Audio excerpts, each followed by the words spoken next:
Eh, ya, saya lanjutkan. Bagaimana kemudian kita bisa mencari ide penelitian? Kita mengclustering menjadi dua. Pertama adalah creative thinking, yang kedua adalah rational thinking.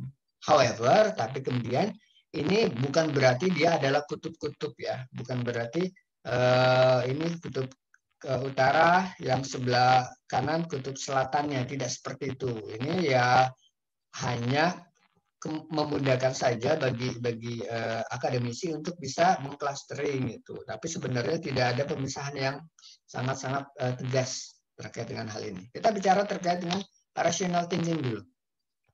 Bagaimana kita bisa mencari ide di cluster yang pertama inilah rational thinking. Pertama kita pastinya membaca berita. Dari membaca berita kita bisa memperoleh banyak ide di situ. Misalnya kalau kalian membaca berita di media massa sekarang ini, apa yang kira-kira banyak di media massa? Demo yang sering, yang sekarang ini ya. Demonya apa? Oh, demo Omnibus Law, Cipta Kerja. Nah, dari situ tuh. Kenapa sih mereka demo gitu? Terus siapa aja yang demo? Oh, ada mahasiswa, ada buruh. Nah, kamu kemudian bisa mengecekkan. Nah, kalau buruh itu tuntutannya apa sih? Kalau mahasiswa tuntutannya apa? Dari situ. Oh, mereka mau seperti ini, seperti ini. Baru kamu kemudian bagaimana sih kemudian kamu bisa mendesain topik-topik yang akan kamu susun tadi itu?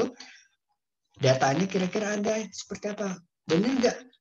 Kalau pemerintah bilang katanya Omnibus Law Cipta Kerja ini gunanya untuk salah satunya adalah membuka lapangan pekerjaan, job creation, sehingga pengangguran-pengangguran yang sekarang banyak ini bisa terserap nanti. Itu. Kamu kemudian mulai riset awal gitu, benar nggak sih seperti itu? Pengangguran sekarang mengkhawatirkan, katanya Pak Bahlil bahkan bilang katanya setiap tahunnya sekitar 2,5 juta lulusan tidak terserap dan sebagainya. Terus bagaimana dari sisi buruhnya, tenaga kerjanya? Nah, itu kemudian dengan kamu membaca berita bisa kamu peroleh itu. Terus ada lagi menilai kekuatan dan minat sendiri. Kemarin sebelum perkuliahan bahkan sebelum perkuliahan saya minta kalian langsung membuat mini riset. Objeknya saya sediakan, tapi topiknya saya tidak tentukan. Hanya objeknya saja. Sepeda, tanaman hias, sepeda apa? Ada yang saya minta minimarket, ada yang saya minta kurma bahkan. Tapi saya tidak tentukan apakah dari sisi ekonomi, dari sisi perpajakan, dari sisi yang lain, terserah. Saya jawab seperti itu, terserah kalian. Di situ kemudian kalian akan terclustering menggunakan yang nomor 2 ini. Kekuatan dan minat. Saya minatnya dari sini. Ada yang mungkin yang muslim ya, yang kurma. Dia melihat kurma itu sebagai kayak pengobatan, di istilahnya kata tibun nabawi katanya, pengobatan ala Rasul. Dari situ dari sisi ini saya langsung membaca ini dia sepertinya remaja masjid nih di lingkungannya seperti itu. Langsung terucap ide tergerak idenya untuk menelitinya seperti itu. Tapi mungkin ada lagi kalau kurma itu dari sisi yang lainnya, misalnya kan kurma tidak tumbuh di Indonesia kan, gitu. Tidak ada ladang kurma di Indonesia, walaupun sekarang katanya ada tuh kebun kurma, tapi so far saya belum menemukan referensi bahwa ada produksi kurma dari Indonesia, belum ada. Mungkin kedepannya kalau memang saya marah ada perumahan-perumahan yang kebun kurma itu, nah mungkin bisa dari ekspor impornya gitu. Berapa sih sebenarnya yang kita impor dalam setiap tahunnya kurma itu, mengingat kan banyak peminatnya kurma di Indonesia. Dari sisi ekonomi bisa bilang seperti itu. Atau misalnya dari tanaman hias, mungkin dia tidak melihat dari sisi bentar ya, saya lupa mengecilkan. tidak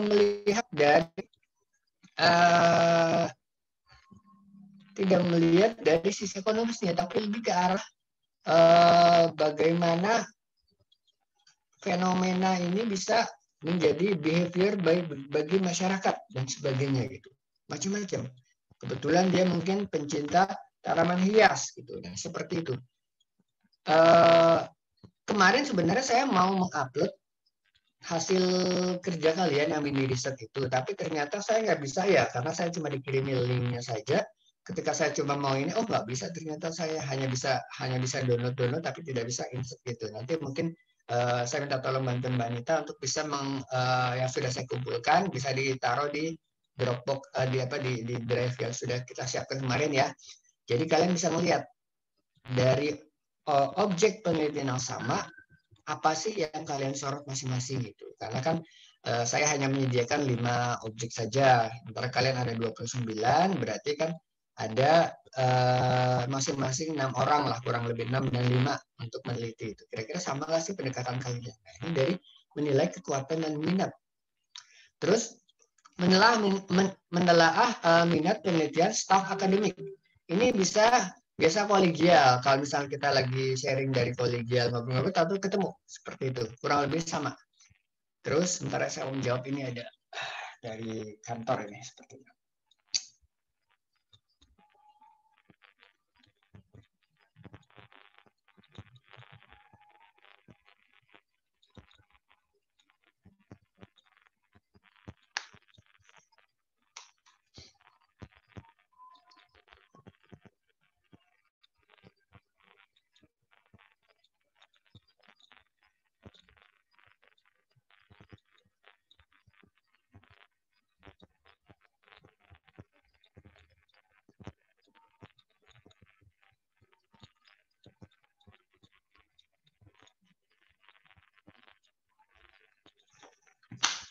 Ya.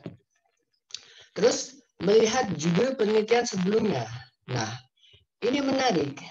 Biasanya kajian-kajian yang dipublish di jurnal, biasanya mereka suka seperti ini, suka menyisakan namanya PR untuk researcher atau peneliti selanjutnya. Kita bilangnya further studies. Ini mereka lakukan ketika kemudian mereka bilang bahwa ada keterbatasan dalam penelitian ini. Misalnya, range datanya kami sangat sempit, cuma 2 tahun gitu. Padahal kalau untuk bisa melihat efektivitas dari proposal ini, kita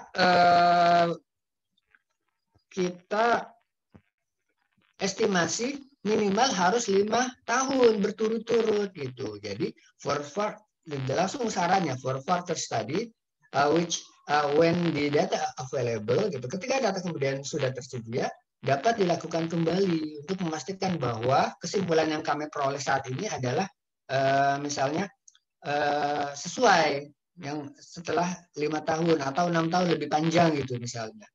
Kalau konsisten dengan penelitian kami ini. Dari situ, kalau kalian melihat, bisa kalian comot menjadi suatu ide penelitian. Kalau kemudian datanya sudah tersedia sesuai dengan ini. Atau saya bilang, kalau yang penelitian saya, misalnya, bahwa behavior risk taker ini saya ambil dari smoking habit. Padahal kalau dari riset-riset yang terdahulu, yang paling ultimate proksinya adalah dia misalnya kegemaran akan sport, olahraganya ekstrim sport atau yang main catur aja gitu. Nah, kalau kalian kemudian ketemu data itu, kalian bisa namanya mereplikasi dan itu bisa kalian bandingkan konsisten nggak hasilnya gitu. Jangan-jangan berbeda memang hasilnya. Kalau seperti itu, bukan berarti saya yang salah, tapi saya mengambil kesimpulan berdasarkan data yang ada pada saat itu. Kalau sekarang kesimpulan berbeda, nggak masalah, karena memang datanya berbeda. Seperti itu. Jadi, dengan melihat penelitian-penelitian sebelumnya, bisa ketemu ide baru. Terus hasil diskusi. Kalau kalian misalnya, kan sekarang banyak seminar-seminar dilaksanakan melalui webinar. FGD banyak dilakukan melalui webinar. Nanti kedepannya kalau ada webinar saya akan share yang memang yang open ya, open for public ya. Kalau yang internal mungkin tidak, internal BKF mungkin tidak. Tapi kalau misalnya yang open for public, yang memang current situation, misalnya masalah pandemi, masalah perpajakan, akan saya share di grup ini, di grup yang kelas yang saya ampuh, biar kalian bisa ikut kalau memang kalian ada waktu. Dalam artian kalian memang lagi tidak ada perkuliahan. Itu bisa menambah wawasan kalian, bisa membantu kalian untuk mempersiapkan nanti kalau kalian bikin KTTA. Jadi diskusi-diskusi kalian terbetik yang sebelumnya tidak terpikirkan. Seperti itu. Sebelumnya mungkin tidak terpikirkan. Terus yang berikutnya, mencari literatur yang ada. Nah, ini kalian harus baca-baca. Ya, jadi iseng-iseng kalian baca. Tapi mungkin kalau membaca-baca ini, kalau kalian belum menentukan topiknya seperti apa, mungkin kalian akan kebingungan namanya. Nah, istilahnya kalau kalian pernah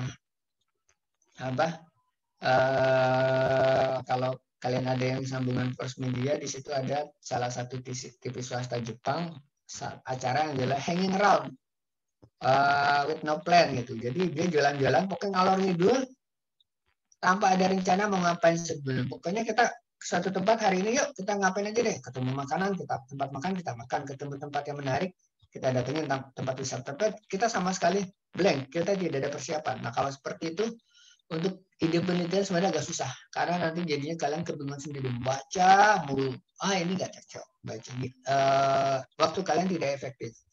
Kalau untuk yang literatur ini baiknya kalau kalian sudah pernah membaca dulu berita atau kalian minatnya saya minatnya kalau mau KTTA saya tertarik masalah PPH nih, saya tertarik masalah PPN, saya tertarik masalah output, baru mencari literatur yang ada, jadi sudah sempit, sudah sangat efektif gitu ya.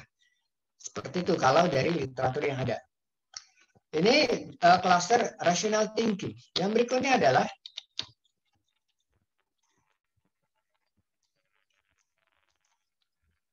creative thinking. Creative thinking ini bisa dari kalian suka ngurek-ngurek mungkin diary atau kalian dari kalian ngobrol-ngobrol lepas, bukan diskusi yang akademik. Misalnya kalian ada yang di sini suka mabar misalnya, siapa yang suka mabar di sini? Nathan suka mabar atau Bangga? Dari situ mungkin ketemu ide penelitian gitu. Terus dari personal preference atau experience misalnya gitu. Itu dari creative thinking. Misalnya yang suka mabar, kok ini banyak banget ya yang gamer-gamer ini, dia cek di grupnya aja ada banyak nih pesertanya. Langsung terpikirkan ini aspek perpajakannya gimana ya bagi si providernya ini. Servernya di mana sih? Di Indonesia kah? Atau di luar negeri? Kalau di Indonesia, apakah mereka sudah melaporkan omsetnya? Omsetnya dari mana aja sih mereka? Kan ini jaringannya gratis ya? Oh, dari token, dari apa beli item misalnya. Nah, seperti itu apakah ada nggak sih itu aspek-aspek perpajakannya di undang-undang PPH sekarang gitu? Kalau belum ada, kira-kira bagaimana cara nangkapnya? Itu dari mabar misalnya. Kalian mungkin lagi bengong-bengong di coffee shop. Kalau nanti ya di kopi kenangan atau ya tuh kan suka atau mungkin suka order kenangan mantan gitu atau di janji jiwa, mikir-mikir dari situ ini mereka itu sebenarnya udah bayar pajak belum sih? Timbullah ide kemudian bagaimana pemajikan sektor kuliner khususnya adalah coffee shop di wilayah mana? Oh, wilayah Jakarta atau wilayah Tangerang, wilayah Banten. Dari situ bisa ada idenya. Itu dari pengalaman. Terus ada pohon relevansi itu kalau kalian yang suka menghubung-hubungkan gitu. Jadi ngobrol-ngobrol aja, bengong-bengong gitu. Sembari mungkin kalian lagi mager di rumah, mungkin kalian sembari daripada kalian ngelamun yang aneh-aneh gitu, yang cowok cewek ini yang cowok-cowok terutama, daripada kalian ngelamun yang aneh-aneh, kalian ngelamun gitu ya. Ini dari sini misalnya sembari megang-megang, mungkin megang-megang kopi kenangan yang baru kalian beli itu. Ini komponennya apa aja sih? Oh, kopi, biji kopi. Terus apa kalian udah hubungan ketemu? Kayaknya bagus nih kalau gini misalnya. apa sih yang kemudian bisa mendukung kinerja perpajakan sektor ini. Dari situlah kalian bisa terbersit ada ide sesuatu. Terus brainstorming. Nah, kalau brainstorming itu di sini kan ada yang diskusi, tapi ada yang brainstorming. Brainstorming ini saya sering bilang brainstorming atau curah gagas ini lebih mendalam lagi ketimbang diskusi. Kalau diskusi itu lebih ke arah bisa atau tidak dengan peraturan yang ada, bagaimana fenomena. Kalau brainstorming kadang-kadang ide gila muncul. Dia tidak lagi bilang, oh nggak bisa sesuai dengan undang-undang PPH, nggak bisa, nggak bilang gitu. Pokoknya ini kayaknya harus dipajaki nih. Bagaimana cara? Oh kayak gini. Tapi dia tidak bilang lagi bahwa undang-undang PPH-nya nggak memperbolehkan. Pokoknya ide gila keluar semua di brainstorming seperti itu. Atau mengeksplorasi kaitan antara praktik di lapangan dan literatur. Kalian sudah baca perpajakan misalnya PPh pasal 21 disetorkan paling lambat tanggal berapa. Bagaimana caranya? Oh, bikin kode billing. Kalian mungkin lihat ini yang di pasar-pasarnya tahu nggak sih cara mereka bikin kode billing? Nah, itu bisa jadi bahan kalian untuk review namanya, evaluasi. Apa namanya?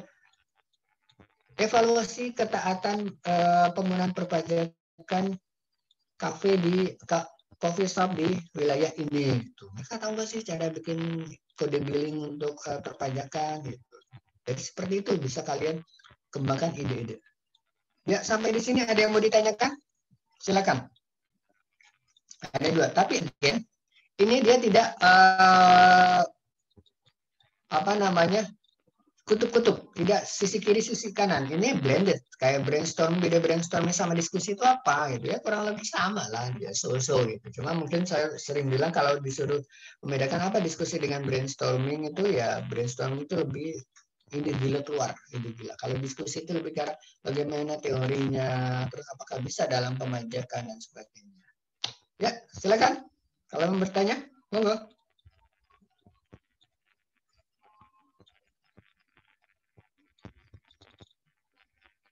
Ada yang bertanya? Setelah ini mungkin kalian apa yang kalian bisa cari untuk ide kalian gitu, untuk KTTA kalian.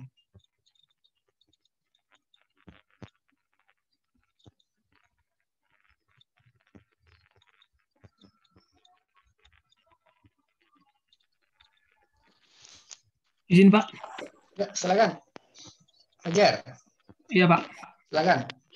Saya mau bertanya Pak terkait ide ini ya Pak. Izin tanya Pak. Mas Fajar dulu ya. Oke. Silakan Mas Fajar. Saya dulu Pak. Jadi saya mau bertanya tentang ide ini Pak.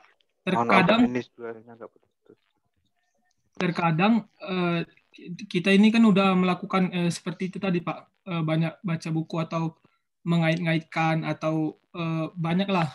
Dan setelah itu banyak ide yang terkumpul di kepala kita Pak. Tapi masalahnya itu adalah bagaimana kita membahasakan ide tersebut Pak. Terkadang saking banyaknya ide itu kita tuh nggak tahu sebenarnya ide yang kita mau itu apa gitu Pak. Dan membahasakannya gitu. Mungkin itu Pak pertanyaannya. Ya. Sebagai peneliti, kita itu tidak dituntut untuk menyelesaikan seluruh permasalahan di dunia ini. Kita tidak berkewajiban untuk menyelesaikan seluruh permasalahan. Kita sebaiknya fokus pada satu permasalahan saja. Kalau sudah selesai, oke, next one, apa pekerjaan selanjutnya. Jangan kemudian kita mau semuanya. Gitu. Kita mau mencari misalnya, kenapa sih Indonesia sekarang perekonomiannya anjlok? Oh, kalian bahas mulai dari perpajakannya, tax ratio rendah, terus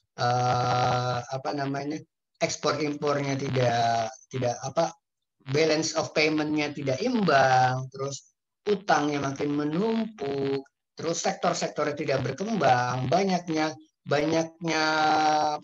serbuan barang-barang impor masuk ke Indonesia, tenaga kerja yang susah, itu mungkin sampai 10 tahun nggak selesai satu buku. Tapi kita fokus, kita mau apa dulu nih yang kita ambil. Kita mulai dari benahi misalnya dari penerimaan pajak. Kita mulai cerita bahwa penerimaan pajak menyokong 70% atau 80% dari penerimaan pemerintah. Penerimaan pemerintah akan digunakan dalam APBN untuk pertama ini, misalnya untuk subsidi, terus dana desa, bagi hasil ke daerah, dan sebagainya. Plus untuk pembangunan infrastruktur. Namun demikian, dengan tax ratio yang semakin turun akan mengkhawatirkan, karena bisa mengakibatkan bahwa belanja tidak dapat secara belanja APBN tidak dapat dibiayai secara sepenuhnya, yang kemudian mengakibatkan harus dibiayai oleh melalui utang dan sebagainya. Titik. Oleh karena itu kami tertarik untuk meneliti masalah penurunan tax ratio ini. Nah, itu selesai. Satu itu aja yang kamu bahas. Jangan semuanya kamu bahas sebenarnya. Satu. Oke, kamu bisa namanya, kalau kamu mau mulai dari ide yang sangat besar, kamu mulailah pakai mind map. Kalau kalian tahu mind map seperti apa, perekonomian Indonesia jelek, tulis perekonomian jelek. Kenapa jeleknya? Kalian cabang-cabang semua tuh. Kalian sudah pernah kan belajar mind map seperti itu kan? Itu bagus sebenarnya kalau kalian mau mencari ide tertentu. Dari situ kalian kemudian bisa mengklaster apa yang kira-kira visible untuk kita kaji, untuk kita teliti. Jadi penerimaan negara turun, ekspor impor tidak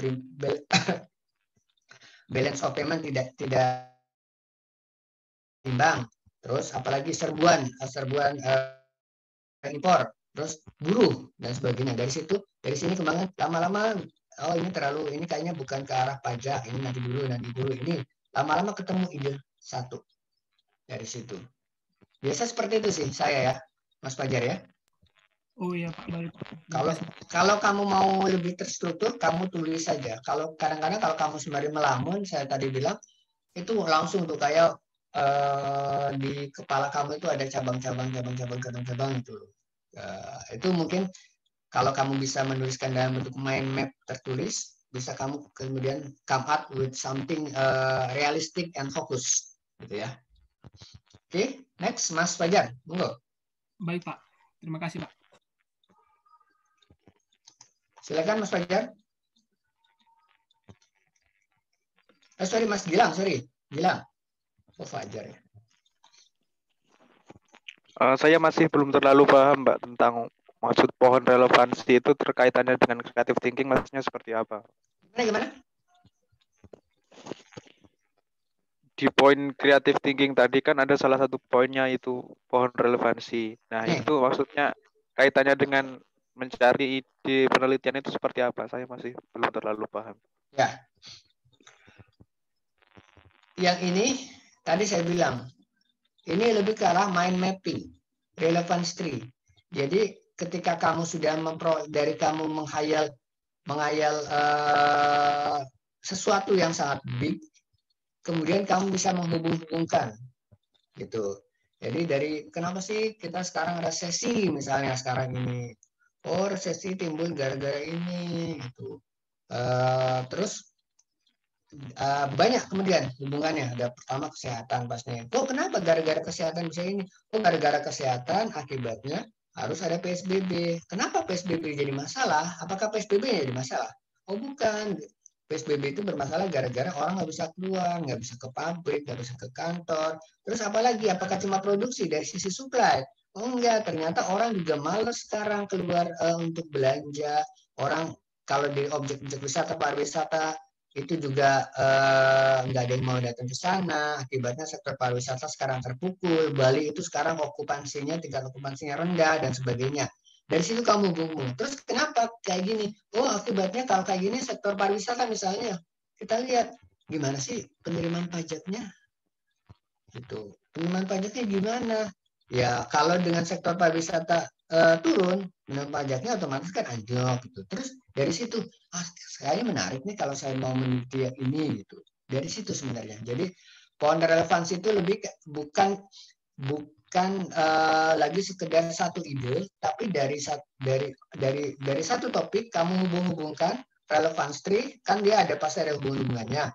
Itulah kemudian kamu come up with something. Ini kurang lebih sama dengan pertanyaan Mas Fajar tadi, penjelasan saya gitu. Gitu ya, Mas Gilang ya. Baik, Pak. Oke, Terima kasih. ada lagi mungkin? Tapi kalian jangan khawatir.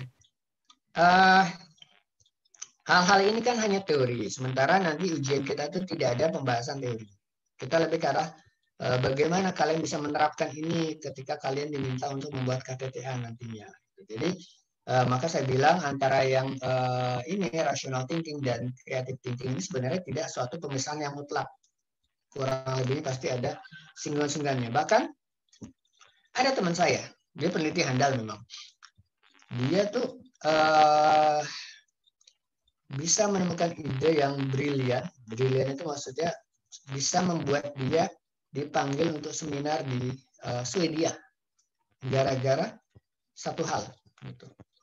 Kita tanya, ini kenapa sih bisa come up dengan ide ini? Gitu. Oh, ini saya waktu itu lagi bukan nggak cuma sekali ya gitu. Dia dalam perjalanan dari rumah ke kantor pakai angkot. Gitu. Oke. Biasalah, itu daily morning biasa gitu. Tapi kok kenapa angkot ini sering ngetem gitu, bengong gitu. Kan lama kan ngetem. Terus jalan lagi, ngetem lagi. Ketika ngetem, mesin nggak mati kan? Mesin nggak mati. Dia mikir-mikir. Dan kebetulan memang tadi minatnya menilai kekuatan dan minat. Dia kebetulan ditempatkan di pusat yang di bidang yang menangani masalah climate change, perubahan iklim dan konservasi energi gitu. Ini nggak boros ya gini. Kenapa nggak dimatiin dulu sih? Lagi ngetem gitu. Tetap nyala mesinnya gitu. Nanti jalan lagi. Sembari kadang-kadang sembari digeber-geber kan gitu untuk menarik gitu. Kalau kalian pengalaman naik angkot gitu kan, biar kalau ada yang mau ini buru-buru naik, pada setelah itu didiamin lagi. Itu kenapa nggak dimatiin? Kenapa nggak boros ya? Kok ini kan boros ya gitu. Malam dipikir sampai come up ide yang kemudian bisa mengantarkan dia untuk bisa mempresentasikannya ke Swedia. Seperti itu. Hanya dari situ aja.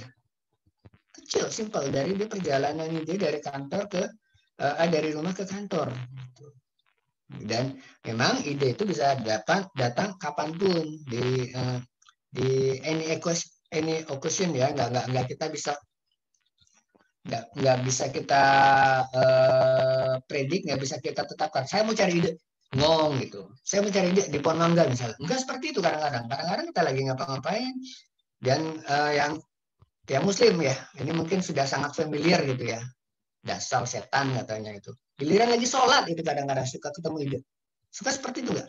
Kalau kalian lagi lupa gitu, lupa ketinggalan kunci, coba kakekkan juga disuruh sholat, nanti ketemu deh. Giliran sholat baru, iya kunci sebelah sana gitu. Nah kadang-kadang kalau kita lagi stuck itu, lagi sholat, kayaknya kayak gini, aduh setan benar ini yang menggoda itu. Udah lagi sholat malah ketemu ide duniawi, bukan ide yang buat akhirat gitu. Itu kan kadang-kadang merusak kan gitu. Kadang-kadang lupa tadi udah rokat berapa ya. Nah kadang-kadang ya memang seperti itu sih. Come up with idea itu kadang-kadang di in unexpected time gitu loh. Lagi sholat, kadang-kadang mohon maaf lagi ke belakang mungkin gitu. Kalian itu kan waktu kalian sangat leisure gitu kan kalau kalian ke belakang gitu. Kalian sembari memandangi langit-langit, memandangi tembok retak itu. Ini kenapa retak ya? Kayak gini. Terus lihat ini apa keramiknya itu kualitasnya kurang bagus ya, langsung gimana sih sebenarnya produsen keramik Indonesia itu apa sih kontribusinya bagi perekonomian keramik itu, bagaimana penerimaan pajak dari keramik, dari situ bisa terbetik jadinya ide-ide dasarnya gitu. Menghubung-hubungkan itu cobalah kalian mungkin temukan your time itu, me time ya, me time-nya Anda itu gimana, dari situ bisa gitu ketemu ide-ide penelitian. Gitu ya. Ada lagi mungkin yang tanyakan? Silakan. Izin, Pak. Ya, Ruth. Saya mau nanya, Pak. Tadi kan yang di bagian rational thinking itu ada mencari literatur. Nah, misalnya kita mau pakai literatur undang-undang nih kan, Pak. Waktu itu kan saya pernah diskusi nih sama Kating-Kating. Katanya undang-undang yang mau kita jadikan literatur itu nggak boleh yang umurnya kurang dari 1 tahun. Nah, saya mau memastikan aja sih, Pak, ini benar atau enggak. Siapa yang bilang? Nggak ada. Undang-undang Kating-kating PPH ini umurnya berapa? Dari 2008. Dari 2008. Bukan undang-undang mungkin kali ya. Yang lainnya berita-berita takutnya sudah obsolete gitu ya. Tapi kalau teori Adam Smith, Invisible Hand, The Wealth of Nation itu dari tahun berapa? Bisa. Undang-undang PPH kan tahun 2008. Udah berapa tahun sekarang? Hampir 12 tahun kan? Nggak ada seperti itu. Yang kamu harus make sure adalah undang-undang itu masih berlaku. Jangan kamu pakai yang undang-undang yang undang-undang nomor 7 tahun 83 itu udah nggak berlaku, sudah disempurnakan dengan undang-undang nomor 36. Kamu pakai undang-undang nomor 36. Gitu. Jangan saya mau meneliti undang-undang PPH yang pertama. Buat apa? Nggak ada gunanya. Sekarang sudah tidak sesuai lagi gitu. Kamu pakailah yang undang-undang nomor 36. Kan kalau ada perubahan, kecuali kalau kamu membandingkan apa sih bedanya undang-undang PPH tahun 83 dengan undang-undang PPH yang 36. Kan memang ada perubahan-perubahan itu. Dan apa kemudian menyebabkan apa kemudian dampaknya gitu bagi perekonomian. Ini gara-gara perubahan undang-undang 36 nih, jadinya tax base hilang. Sebagainya atau ini ternyata tax base ini bertambah gara-gara undang-undang 36. Itu bisa dilakukan. Itu yang Mbak Ruth ya. Itu saya belum tahu, belum pernah ada tuh yang bilang katanya undang-undang nggak boleh 1 tahun kurang dari 1 tahun atau lebih dari 1 tahun gitu. Itu nggak ada. Saya bisa jamin itu. Misal nih Pak, kan kayak mau neliti undang-undang pandemi, undang-undang yang apa insentif selama pandemi itu kan Pak? Ya, undang-undang insentif. Ya. Nah itu bisa nggak diteliti sekarang, kan datanya itu kayak masih sangat sedikit ya kan Pak? Kenapa nggak bisa? Kalau yang nggak bisa itu, kalau kamu kemudian dampaknya misalnya. Nah, kalau dampak, kamu mungkin tidak bisa terlalu banyak cerita. Kenapa? Baru berjalan. Tapi kalau kamu mau lihat potensi, dalam tanda kutip, potensi. Kalau potensi kan memang itu baru kira-kira, gitu. Nggak masalah. Bahkan kemarin saya ada KTTA yang kakak kelas kamu, saya minta suruh seperti itu. Karena dia udah stuck. Pak, saya stuck nih Pak, yang ini nggak bisa, ini nggak bisa. Kira-kira apa yang bisa saya teliti? Coba kamu bisa nggak kamu meneliti potensi dampak dari perubahan ini kebijakan terkait dengan dividen? Itu kan ada di Omnibus Law perpajakan. Sekarang masuk ke dalam Omnibus Cipta Kerja kan, yang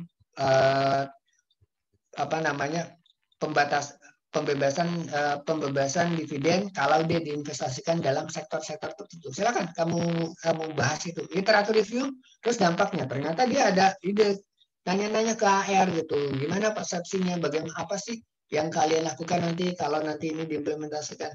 Bisa seperti itu. Ada dan itu sudah kejadian. Dan lulus karena itu salah satu bimbingan saya gitu. Padahal belum diimplementasikan. Seperti itu.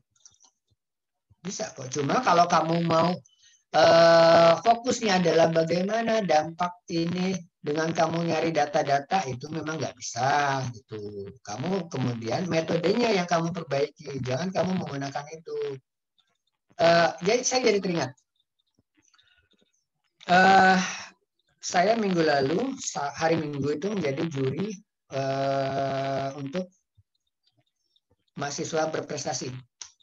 Juri untuk penulisan KTI dan presentasi.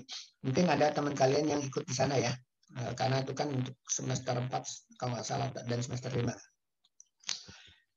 Dan saya mengapresiasi kejelian dia. Dia bilang dia meneliti dampak BLT dana desa terhadap pola konsumsi masyarakat di kabupaten apa gitu. Saya nggak cerita detail ya. Saya apresiasi kenapa? Kamu ini jeli. Karena peraturannya berubah. Berubahnya gimana? Baru tahun ini dana desa itu boleh diberikan dalam bentuk cash transfer menjadi BLT. Tahun-tahun sebelum dicek di peraturannya tidak ada. Dana desa itu hanya bisa di-disburse, bisa dikeluarkan untuk misalnya bikin jembatan, pengaspalan jalan, bikin sarana prasarana misalnya gedung pertemuan dan sebagainya. atau bukan ada program-program misalnya pemberdayaan PKK, pemberdayaan anak, tapi bukan dalam bentuk bagi-bagi uang. Tidak boleh dalam bentuk bagi-bagi uang. Baru tahun ini khusus gara-gara pandemi. Dana desa, ketentuan terkait dengan dana desa direvisi oleh Menteri Keuangan. Silakan boleh dibagikan dalam bentuk cash transfer. Saya awalnya bertanya gitu, ini arahnya kemana nih? Ya Pak, saya mau lihat dari saya ada ini, saya concern masalah data. Kenapa? Belum 1 tahun, gimana cara datanya itu? Dia soalnya bilangnya pola konsumsi, ternyata dia survei. Itu survei. Saya bilang, oh kalau ini mungkin kurang tepat kalau menggunakan survei. Kenapa? Karena berarti Anda menanyakan, gimana apakah Anda dapat dana BLT dari dana desa, terus kalian gunakan untuk apa gitu. Itu kan jadi sangat subjektif. Ini bisa dilakukan kalau nanti BPS merilis data konsumsi masing-masing gitu. Ternyata dengan adanya BLT ini yang tadinya PDRD kita yang disokong dari konsumsi itu menurun, ada dapat bantuan. Sebelumnya banyak masyarakat yang bisa beli beras, jadi bisa beli beras dengan ada BLT ini. Nah, kalau seperti itu kan berarti efektif kan dalam menjaga pola konsumsi di kabupaten itu, tapi belum bisa dilaksanakan. Saya bilang gitu. Ini bagus ide kamu, tapi kalau kamu laksanakan sekarang, nggak bisa data, kamu nggak ketemu data apa kan? Saya bilang itu. Iya Pak, nggak ada. Iya, tahun depan atau 2 tahun lagi baru bisa kamu teliti dan lebih komprehensif. Cuma saya apresiasi idenya gitu karena sangat kreatif. Sebentar ya, ini bos saya yang nelpon. Apa?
Sorry ya,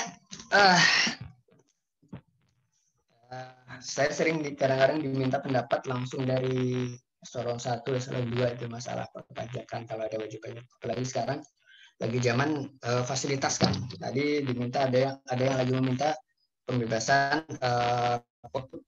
PPh pasal 23 untuk apa namanya, karena lagi situasi kayak gini gitu. Mereka pengen udahlah kami bayar aja nanti PPh-nya akhir tahun, cuma PPh pasal 23 jadi potong dong karena kan cash flow mereka, masalah cash flow mereka itu kan. Jangan sampai cash flow mereka yang tertunda. Mereka lebih prefer cash flow sekarang daripada pembayaran nanti gitu. Saya jelaskan. Mohon maaf ya, jadi terganggu, tapi saya kalau bos yang sudah nelpon saya nggak berani kalau nggak menjawab itu ya. Tadi sampai di mana ya? Saya sampai lupa.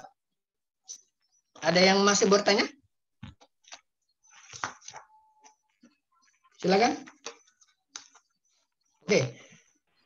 Bagaimana kalau kita tahu kalau progres pendidikan itu sudah melebar kemana-mana, padahal kita sudah menentukan rancangan awal.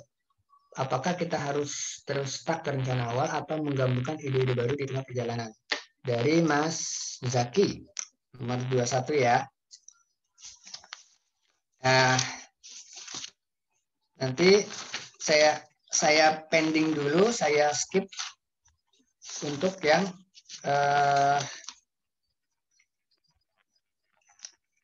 ada di penjelasannya. Saya lanjutkan dulu ya Mas Zaki ya.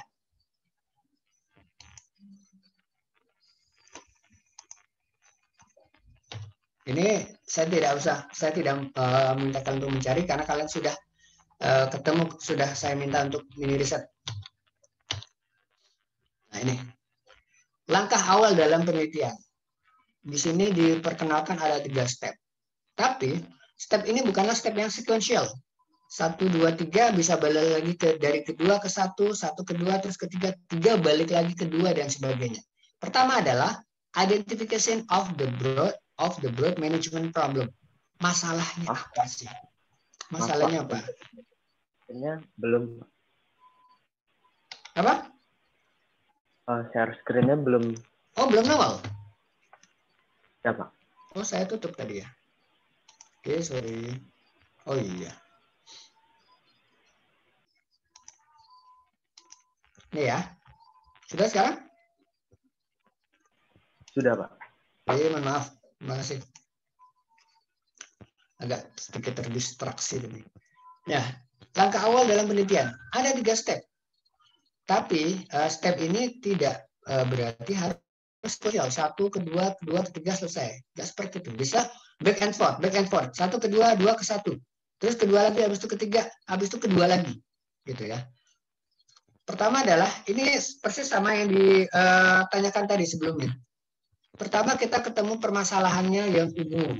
Oh, masalah perekonomian Indonesia sekarang katanya resesi. Gitu.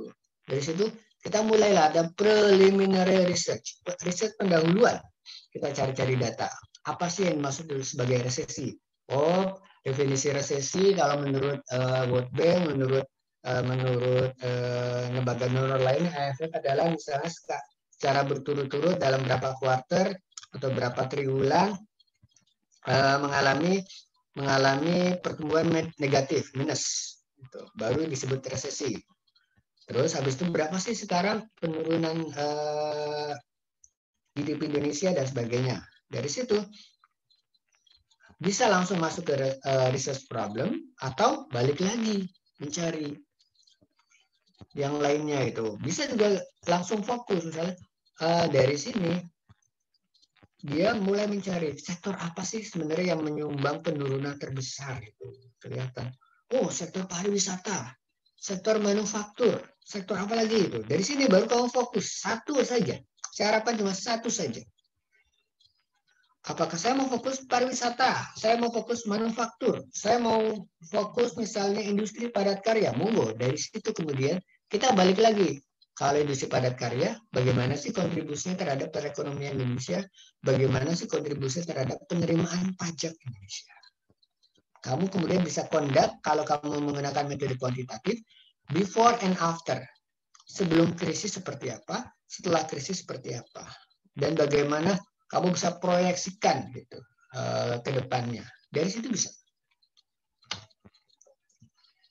Ini kemudian yang dari setelah kita research problem ini, kita perlu dulu mengetahui apa sih yang disebut sebagai masalah, problem, apa yang disebut sebagai gejala, simptom.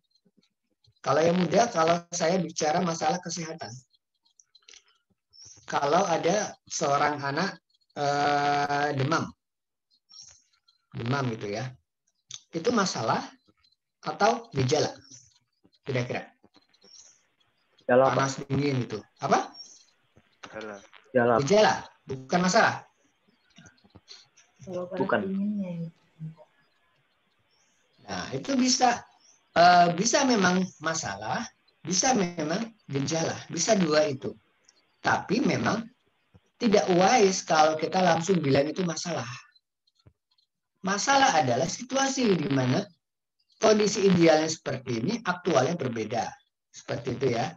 Tapi kadang-kadang dia diblurkan oleh hal-hal yang nampak di fisik, yaitu gejala, simptom. Simptomnya adalah dia demam. Tapi ternyata kita harus, kenapa demam? Bisa kita langsung mencari di ilmu kesehatan. Apa sih yang bisa menyebabkan demam? Bisa gara-gara masalah perut, misalnya keracunan. Bisa sakit gigi, itu bisa demam juga. Bahkan bisa gara-gara terkilir, bisa menyebabkan demam, karena itu lagi bereaksi memang.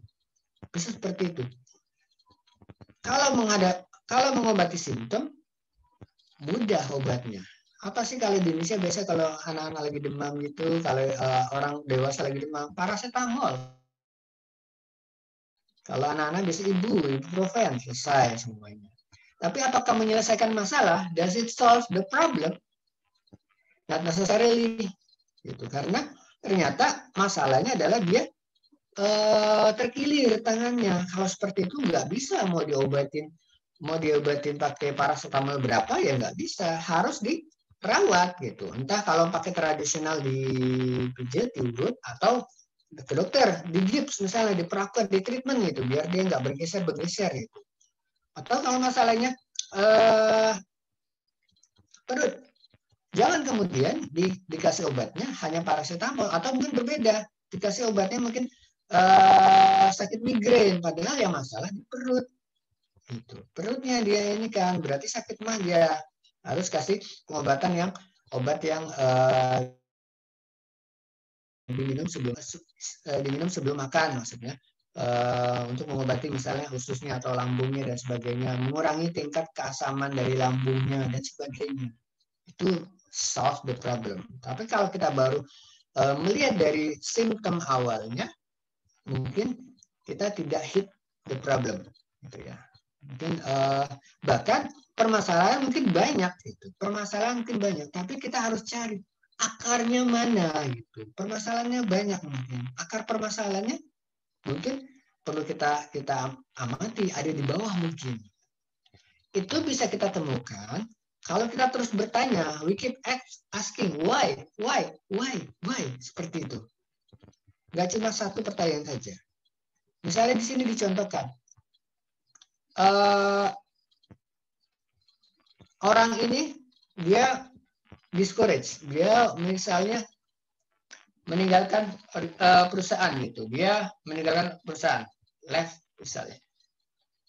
Jangan kita langsung bilang itu adalah masalah nih, masalahnya kita lihat dulu. Kenapa sih? Atau yang paling gampang, kenapa sih pegawai itu kok sekarang suka main game gitu? Main game dulu di kantor, nggak ada kerjaan, nggak ada produktivitas, gitu. Produktivitas menurun gitu. Kalau kita bertanya, kenapa? Mereka nggak puas dengan pekerjaan sekarang. Loh, kenapa nggak puas? Gampang kerjaan-kerjanya itu. Isi tas semua. Mereka nggak menemukan tantangan dalam pekerjaan mereka. Terus, kenapa mereka merasa seperti itu? Karena mereka nggak punya kontrol dalam pekerjaan mereka. Loh, emang kenapa? Ya, semuanya sudah dikasih. Tolong kamu kerjain A, B, C, D, E. Nanti selesaikan, kasihkan ke saya deadline seperti ini. Itu kemudian dibilang seperti itu. Apakah puas sampai di situ? Oh enggak. Ya, emang kenapa? Apa sih penyebabnya? Karena ya ternyata selama ini mereka nggak pernah dilibatkan dalam pengambilan keputusan gitu. Sesuatu hal itu nggak diputuskan, nggak melibatkan mereka, semuanya top down, direction semuanya. Oh kalau gitu berarti permasalahan adalah kita tidak mau mendelegasikan, kita tidak mau sharing, kita tidak mau mencari apa sih kemauan mereka. Bagaimana kemudian kita cara menyelesaikannya? Rekomendasi apa? Kita buatlah mungkin setiap awal tahun atau mungkin sebelum berakhirnya tahun yang berjalan, kita kumpulin mereka. Kita sebentar lagi kan menutup tahun. Nah, kira-kira ada nggak ide, masukan untuk bisa program kerja kita tahun depan? Bagaimana kita bisa meningkatkan kinerja perusahaan kita? Bagaimana kita bisa meningkatkan meningkatkan penjualan kita, sales kita, seperti itu. Nah, itulah kemudian yang disebut sebagai pendekatan yang berbeda. Bukan lagi top down, tapi bottom up.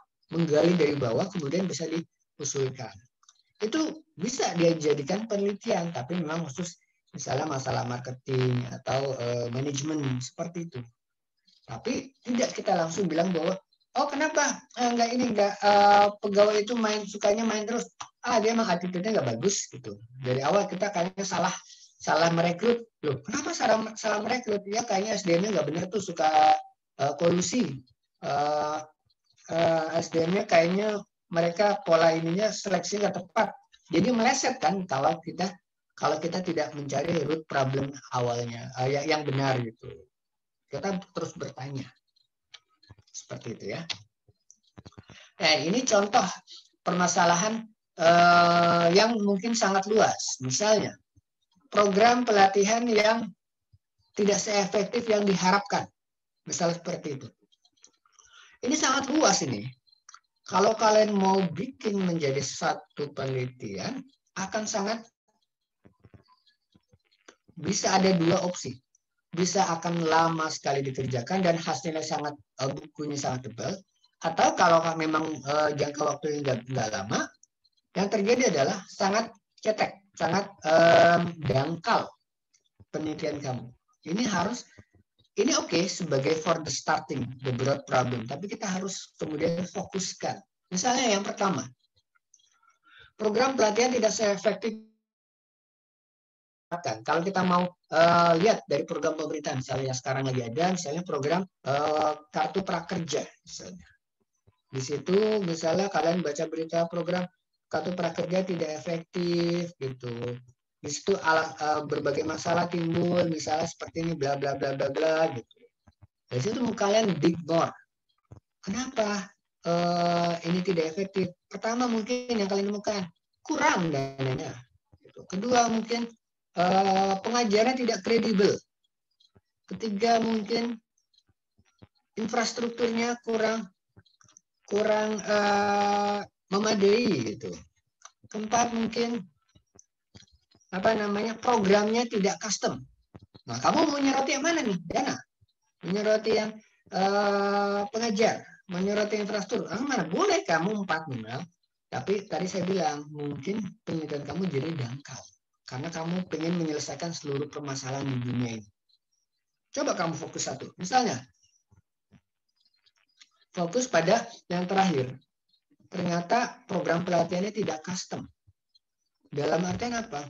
Dia itu tidak terlebih dahulu didahului dengan penelusuran atas bakat dan minat dari peserta. Misalnya program memancing, program pelatihan memancing, program pelatihan menangkap ikan. Semua datang langsung, ya kita kumpulin, kita ajari cara menangkap ikan yang baik. Ternyata saya tuh nggak hobi mancing, nggak hobi nangkap ikan. Akibatnya apa? Saya cuma jadi pelatihan itu jadi nice to know saja, gitu, glad to know saja. Tapi apakah saya lakukan? Mungkin enggak itu. Hobi saya apa? Oh saya robotik.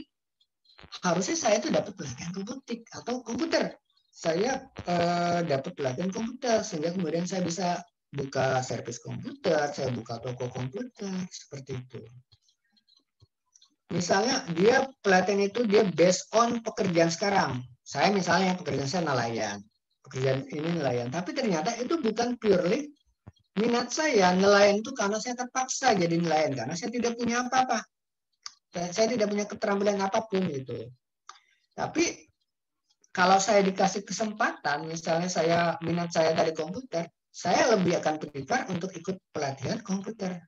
Saya bisa pindah dari nelayan menjadi komputer, jadi servis reparasi komputer misalnya, atau jadi buka toko komputer. Ada perbaikan di saya. Biasanya kalau yang based on interest akan lebih berhasil ketimbang karena keterpaksaan. Seperti itu. Itu satu. Dari situ bisa fokus. Bagaimana kemudian kita memberikan rekomendasi, oh iya harus dilakukan seperti ini, briefing, screening, atau mungkin wawancara terlebih dahulu, atau mungkin ada kuesioner, dan sebagainya. Atau mungkin bukan itu yang kalian mau teliti, kalian mau meneliti masalah dampaknya bagi ke peserta itu, misalnya before pelatihan dan after pelatihan gitu. Kenapa kok nggak ada perubahan? Padahal di sini udah kan bagaimana cara menangkap ikan di laut gitu. Ternyata apa yang terjadi? Kamu nggak ngerti kemarin yang diajarkan? Oh tahu Pak, saya tahu, paham bagaimana mencari lokasi yang bagus gitu, bagaimana menangkap ikan yang benar. Tapi masalahnya Pak, saya nggak punya perahunya Pak gitu. Gimana caranya saya bisa melakukan seperti itu? Apa yang kemudian rekomendasinya? Ada dana penyertaan, nggak cuma sekedar dikasih pelatihan, tapi mungkin ada kur misalnya untuk mereka bisa nyicil beli perahu gitu dan sebagainya. Itu jadi terarah, fokus satu itu. Nggak semuanya kamu selesaikan di dunia ini. Oke lah, kamu mungkin mengklasterin, kamu mungkin mengidentifikasi seluruh masalah-masalahnya, tapi kemudian kamu batasi. Dari pembatasan tersebut kemudian timbullah research question. Dari masalah ke topik penelitian, membuat lebih spesifik dan tepat, menetapkan batas partikularitas. Dan ini yang saya kritisi dari KTP yang saya ampu sebelumnya, sama kemarin pengalaman saya sudah dua kali menjadi juri penjurian untuk Mapres. 2 tahun yang lalu sama tahun ini, tahun kemarin saya tidak masalah. Research question itu seolah-olah kayak merasa proud kalau punya research question banyak. Ada yang punya 6 research question, ada yang 5, paling sedikit 2. Tidak ada yang satu tunggal. Saya langsung di awal, ini research question-nya kenapa banyak seperti ini? Sebenarnya apa yang kamu mau jawab gitu. Misalnya contohnya, dia mau meneliti masalah bagaimana sih kontribusi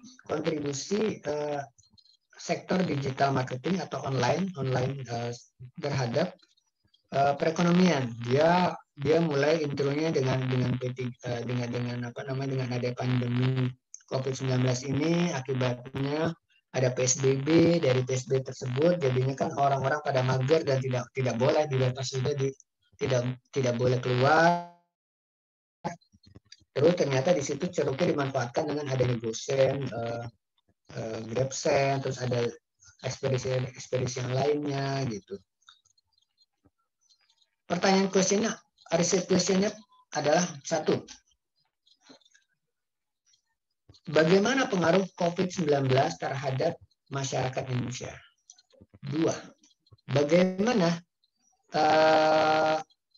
Bagaimana peranan e-commerce dalam perekonomian Indonesia? 3. Bagaimana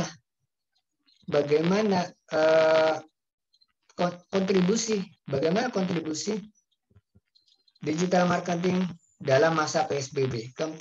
Apa kendala-kendalanya? 5. Solusi apa yang bisa ditawarkan?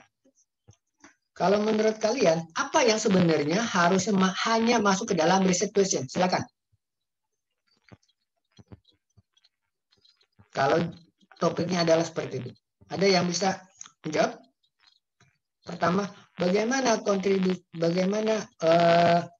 pandemi COVID-19 mempengaruhi masyarakat. Yang kedua, bagaimana e-commerce berkontribusi terhadap perekonomian Indonesia. Bagaimana e-commerce berkontribusi semasa PSBB. Apa hambatan-hambatan yang dihadapi? Apa solusi yang ditawarkan? Menurut Anda, topik research question-nya itu yang mana? Jelas nggak tadi? Menjawab, Pak. Silakan, Mbak Noni. Iya, yang ketiga, karena menurut saya yang kinerja e-commerce saat PSBB gitu, Pak, karena udah mengerucut gitu, Pak, udah intinya. Yes, betul sekali, Mbak. Harusnya hanya itu.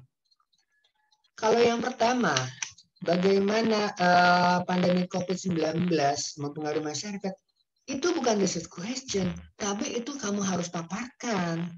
Itu sebagai intro bridging kamu. Misalnya di pendahuluan bahwa masyarakat dunia sekarang saat ini mengalami tantangan yang hebat, yaitu pandemi COVID-19, termasuk Indonesia, di mana mempengaruhi berbagai sendi-sendi perekonomian. Nah, dari situ intronya. Terbukti dengan ada ini di wilayah ini ada PSBB bla bla bla bla bla bla, menyebabkan ada pembatasan perekonomian, pembatasan usaha dan sebagainya. Itu yang harusnya kamu sampaikan, tapi itu bukanlah pertanyaan. Harus kalian bedakan kalian menjawab soal ujian dengan kalian menyusun KTTA. Pertanyaan ada 5, jawabannya ada 5. Pertanyaan ada 3, jawabannya ada 3. Kalau KTTA tidak. Yang tadi itu disebut sebagai background penelitian kamu. Bagaimana kemudian e-commerce berkontribusi dalam perekonomian nasional sebelum pandemi. Di situ kami bahas gitu. Nah, sekarang apakah kontribusinya bertambah? Barulah itu poinnya. Kendala-kendala apakah perlu kamu bahas? Bukan, itu adalah ikutan. Bagaimana sih kemudian dengan kontribusi ini, apa hambatannya itu, tapi kamu masukkan. Hambatannya adalah misalnya jaraknya tidak bisa mungkin dijangkau. Di daerah-daerah tertentu belum tersedia. Terus masalahnya mungkin tidak semua barang bisa diantar menggunakan misalnya yang ekspedisi yang konvensional. Harus yang GrabSend atau Grab instan atau Gojek instan yang membutuhkan biayanya lebih mahal. Nah, itu kan sebenarnya solusi semua di situ. Bukan permasalahan. Identifikasi semua hal-hal yang memang itu merupakan bagian dari research question kami. Tapi itu bukan research question. Kemarin saya sudah sampaikan di pada saat Mapres. Itu bukan research question. Kenapa harus semua ini dibahas? Kenapa kamu, bahkan yang tadi itu ditanyakan, dia melakukan survei. Surveinya pakai online, menggunakan Google Form, ditanya. Apakah pandemi COVID-19 mempengaruhi Anda? Kalau kalian ditanya seperti itu, jawabannya seperti apa? Iya atau tidak? It is obvious kan? Iya kan? Iya. Nggak perlu ditanyakan itu. Menurut saya, yang sama sekali tidak terdampak di mana? Mungkin yang penduduk-penduduk pedalaman, Baduy, mungkin yang tidak. Kalau yang masyarakat secara umum, COVID pasti akan terdampak. Itu that's pengetahuan umum yang tidak perlu kamu tanyakan lagi. Udah kelihatan kasat mata. That's very obvious.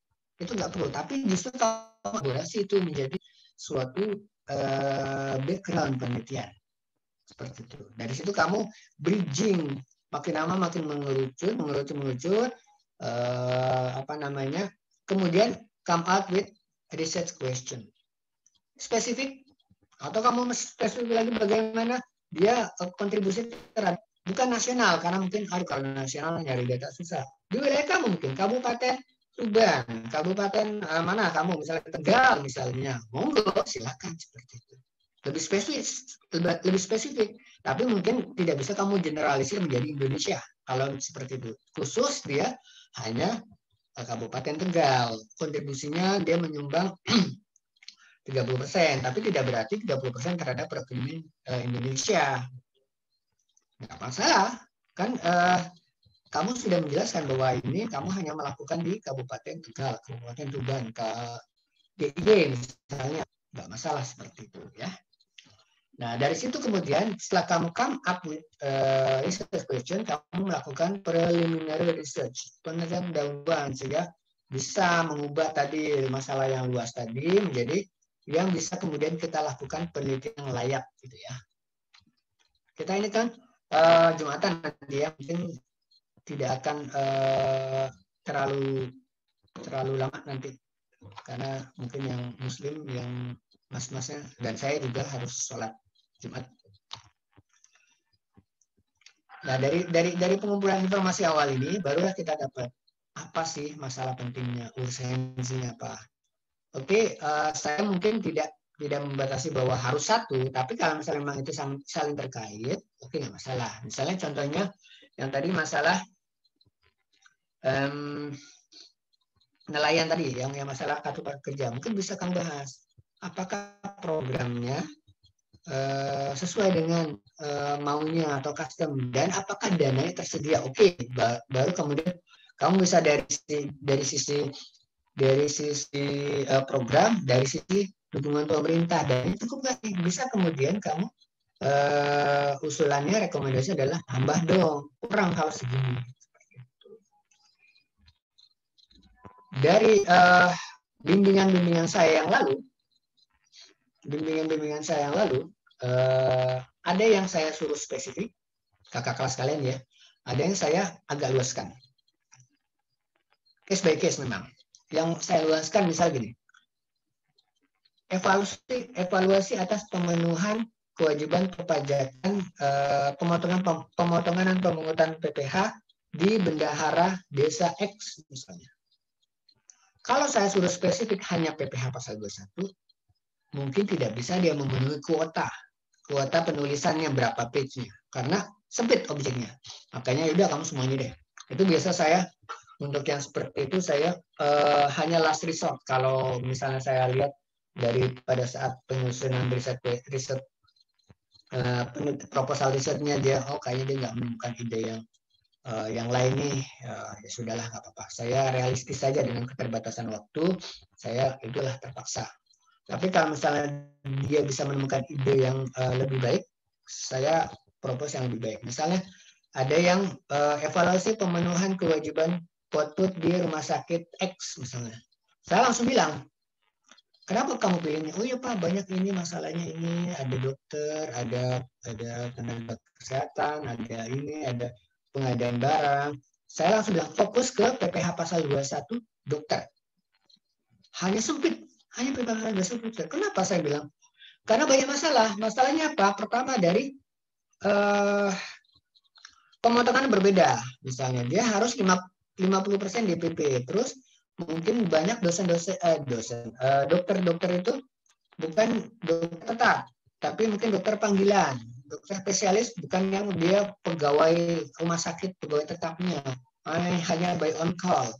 Nah, seperti itu bagaimana penerapan PTKP-nya. Nah, itu kan banyak implikasi, complicated, menarik, dan itu bisa dieksplor. Makanya kamu fokus itu aja. Kalau kamu PP pasal 21, kalau dia rumah sakit pemerintah, 23 output, you will come up with very shallow research. Sangat dangkal, karena udah kecapean dia, udah banyak Pak, halamannya udah 100. Ya karena kamu semuanya kamu bahas gitu. Coba kalau kamu fokus. Mungkin cuma 60 halaman, tapi kamu fokus pada pasal 21, cukup.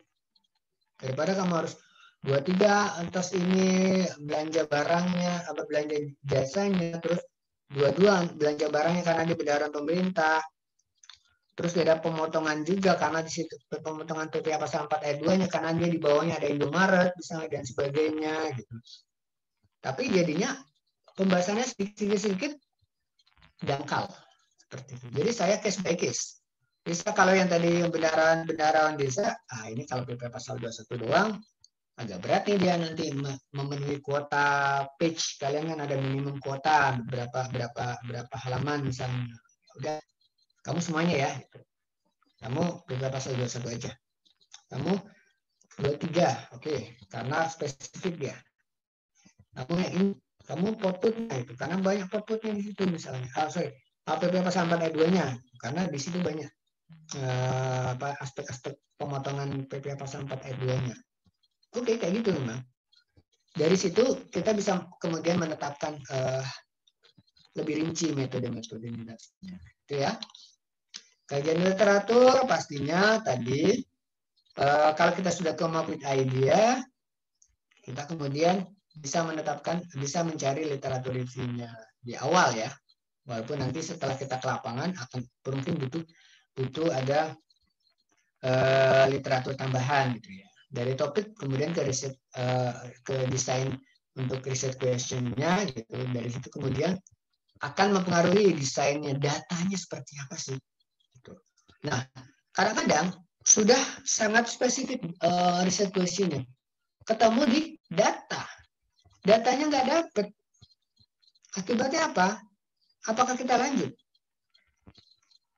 Kalau lanjut, bagaimana kemudian penelitiannya? Bisa nggak? Kalau bisa, oke, nggak masalah. Kalau nggak bisa, mau nggak mau penelitiannya kita ganti, riset questionnya yang kita ganti. Gitu. Saya sering menjadi pembimbing, tidak hanya KTTA di STAN, tapi skripsi S1 dari universitas lain, dari UI. Banyak datang waktu ke kantor, bahkan sekarang pakai Zoom ya. Kita minta dari UI, dari Unpad, dari Undip, dari UB, di Brawijaya, mereka suka come up. Ada misalnya mereka yang paling tabu adalah mereka meminta data spesifik perpajakan. Pak, saya mau meneliti aspek perpajakan, misalnya PT yang dimiliki, misalnya ya ini fiktif ya, tapi ada yang seperti itu. PT Mahaka yang dimiliki oleh Erick Thohir. Oke, saya dengerin dulu. Terus, apa yang kamu mau pelajari? Ini Pak, kayak gini kan dia media konglomerasi bla bla bla bla bla. Bagaimana sih dia melakukan pemotongan bla bla bla gitu. Udah saya suruh cerita dulu. Habis itu baru tanya. Ini kira-kira dapat data dari mana Mas? Oh ya nanti saya mau meminta data ke DJP. Langsung saya potong. Mas, kalau Anda minta data dari DJP, saya udah langsung bilang, aku yakin Anda pasti tidak akan dapat. Kenapa? Karena DJP punya ketentuan. Pasal 34. 34 atau 36 ya? Yang kreasi jabatan, Undang-Undang KUP. Pasti saya yakin sekali Anda tidak akan dikasih seluruh kewajiban, seluruh pemenuhan perpajakan dari PT Mahaka. Loh, emang kenapa begitu Pak? Alasan. Apakah yakin Pak nggak bisa dicoba? Saya sudah yakin, saya tahu. Terus gimana Pak? Ya, nggak bisa kamu lakukan. Gitu. Nggak bisa kamu lakukan. Kalau kamu dengan pendekatan kamu seperti itu, kamu mau dapat data seperti ini, nggak bisa kamu lakukan. Terus gimana Pak? Ya coba, ya saya nggak mau langsung mengarahkan gitu.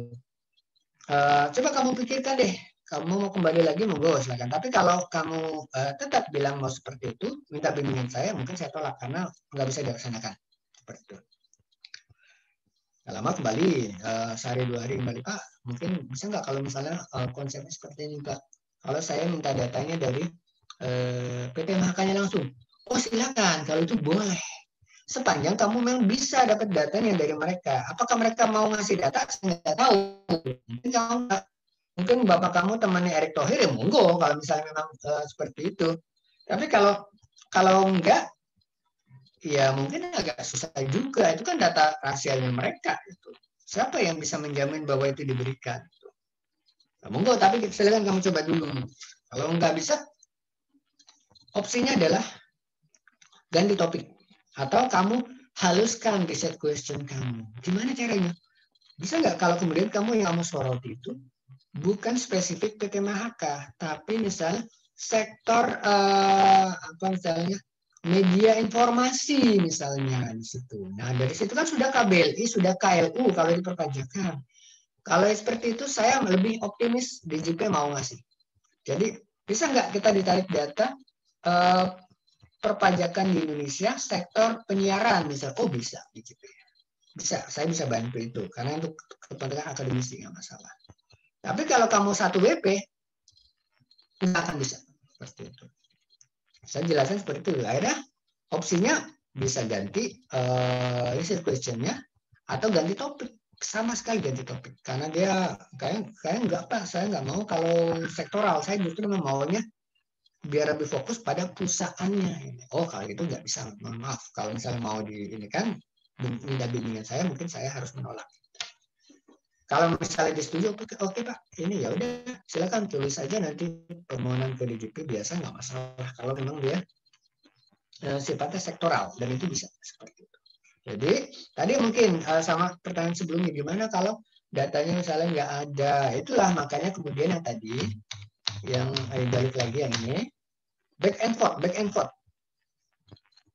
Kita udah ada research problemnya, sudah ketemu permasalahannya apa, kita ada research questionnya, tapi datanya nggak ada.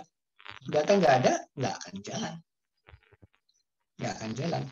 Oke, mungkin kalau kamu literatur review saja, studinya studi pustaka, oke, tapi mungkin data ini jadi nggak penelitian kamu nggak maksimal, karena memang itu mungkin desain awalnya adalah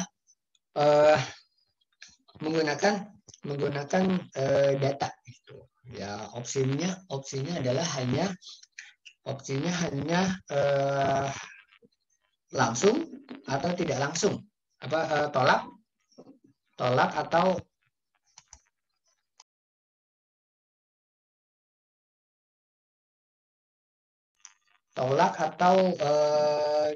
ganti riset, atau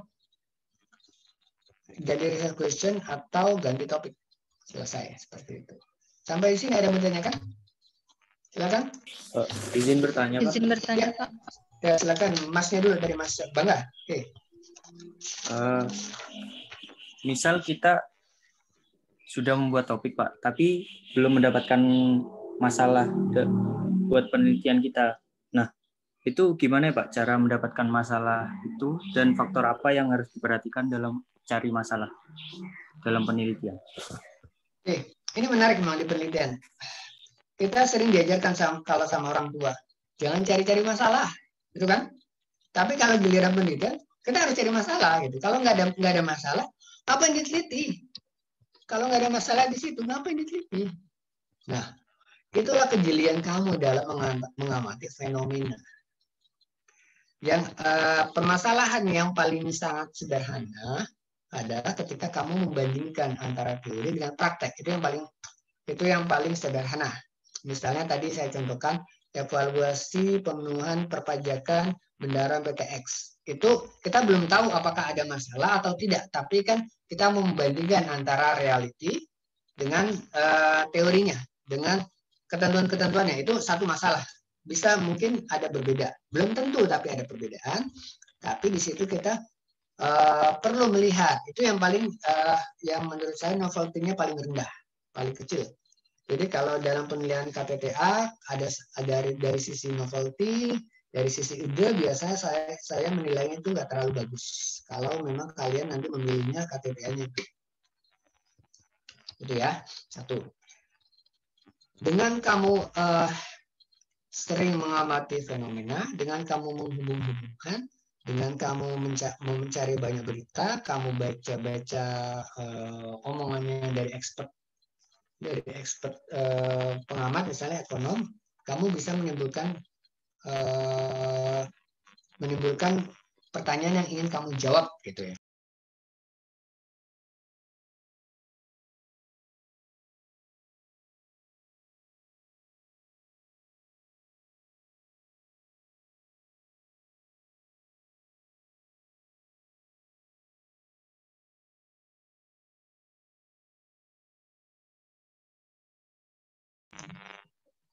Itu ya. Dengan kamu belum lama ini baru ini kan Omnibus Law kan diterbitkan ya, belum diundangkan, memang baru disahkan Omnibus Cipta Kerja ya. Di situ salah satu alasan penerbitannya adalah untuk mendorong peningkatan investasi. Setelah itu ada pengamat yang bilang bahwa itu salah kalau omnibus itu alasannya gara-gara itu. Kenapa?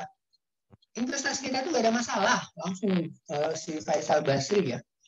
Faisal Basri itu mentrol data-data. Itu bisa jadi trigger kamu. Benar nggak sih? Kok ada pengamat yang bilang seperti itu?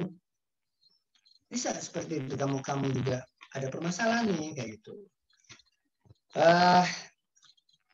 Dari penelusuran atau ide-ide dari kamu ngobrol-ngobrol juga ada. Misalnya lagi,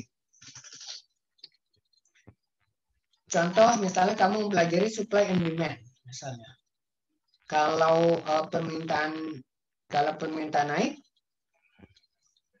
supply-nya naik, demand-nya naik, harga di pasaran akan apa? Meningkat kan? Hukum supply demand. Meningkat, Pak. Ya, meningkat kan? Demand-nya meningkat, harganya akan meningkat. Gitu. Tapi kamu kemudian melihat dari sisi petani. Kalau misalnya kamu membahas masalah petani, ini harga-harga di pasaran kan meningkat ya. Misalnya cabai 100.000. Tapi kemudian kamu melihat fenomena di kampung kamu itu yang banyak nanam cabai. Kok mereka kayaknya dibilang nggak ada tuh Pak, saya sama-sama aja, nggak ada Mas, saya bulan kemarin saya jual sekilonya misalnya 10.000. Sekarang sama 10.000 kok. Loh, kok di pasaran 100.000? Ada masalah apa ini gitu? Itu bisa jadi masalah. Apa kemudian yang kamu bisa temukan gitu? Apa solusinya? Bisa kamu pancing dari situ. Misal, oh ternyata rantai distribusinya itu sangat banyak. Gitu. Mulai dari pengumpul awal, distribusi kabupaten, pengumpul akhir, baru lari ke pasaran gitu. Kenapa ini bisa terjadi? Apakah ada yang disebut sebagai pasar monopoli, karena pembelinya cuma satu, seperti itu. Habis satu kamu amati nanti ada masalah. Solusinya apa kemudian? Itu bisa kamu terangkan. Butuh dukungan pemerintah, misalnya. Butuh ada apa? Atau sekarang yang terbaru dengan kamu ada digital marketing, apa sih yang bisa kamu bantu? Bisa nggak kemudian dari customer langsung ke petani, memotong, memangkas? Bisa loh seperti itu. Kalau seperti itu, apa infrastruktur yang harus disiapkan? Oh, petaninya harus melek teknologi. Jangan-jangan mereka handphonenya masih yang Nokia, gitu kan? Nggak mungkin bisa pakai e-commerce kan? Kalau handphonenya masih yang nada deringnya masih yang poliponik yang biasa, gitu. Itu nggak bisa, gitu kan? Yang Nokia yang 1.000.000 umat. Nah, itu mungkin bisa kamu upgrading. Bagaimana caranya melek teknologi? Seperti itu, Mas ya. Berarti tergantung cara kita luas untuk mencari informasi dan literatur gitu ya, Pak?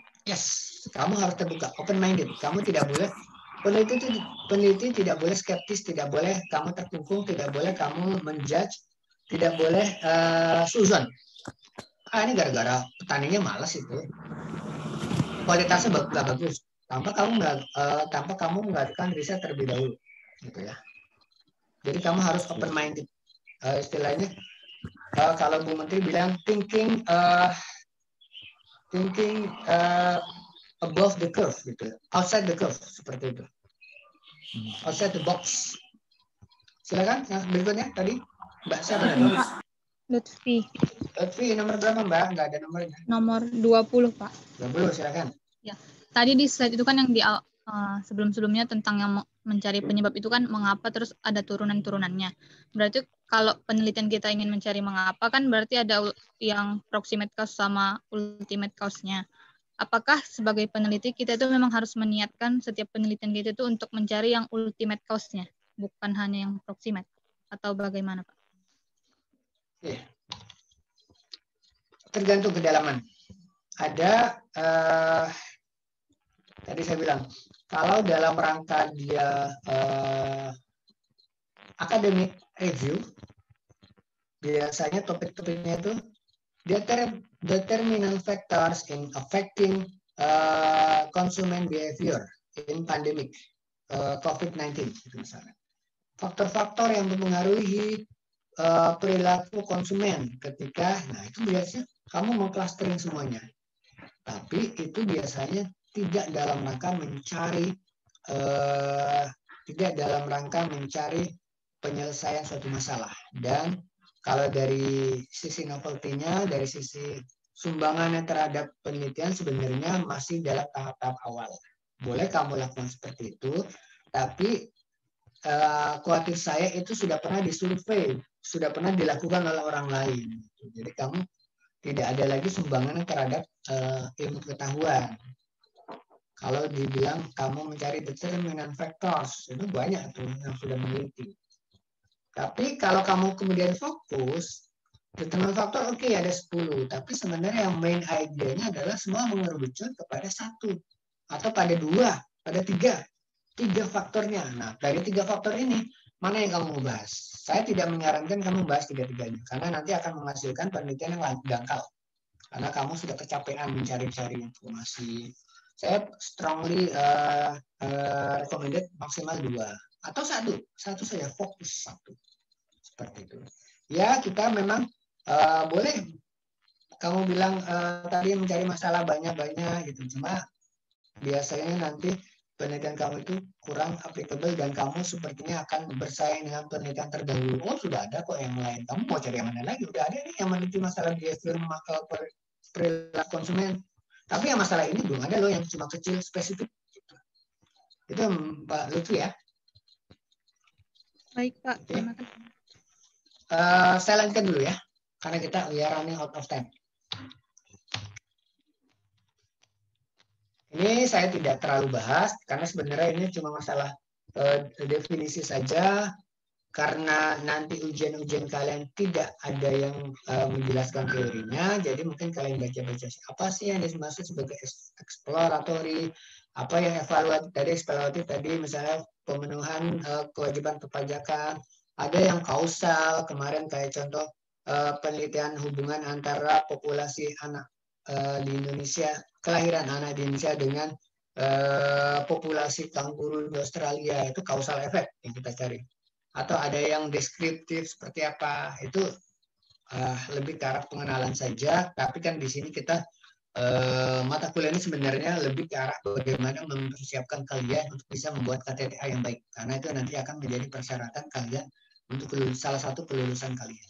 Ya.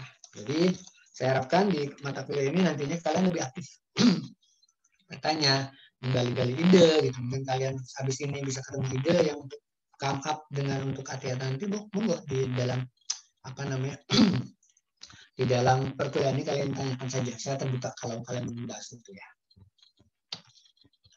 Itu fenomenanya bagaimana sih? Tadi saya bilang fenomenanya kok ternyata di kampung saya petani cabenya apa namanya penghidupannya kayak gitu aja tuh. Katanya sekarang lagi di pasar 100.000. Ternyata saya lihat dia jualnya berapa? 10.000. Dan ini apakah berubah? Enggak. Bulan kemarin 10.000 juga kok. Kayak gitu mungkin baru kamu generate something. Itu ya.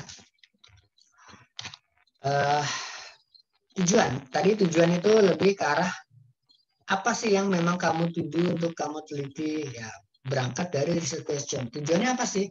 Misalnya research questionnya apa saja faktor yang mempengaruhi pengalaman penumpang maskapai ketika menunggu. Nah ini yang tadi Mbak Lutfi ya, determinant factor.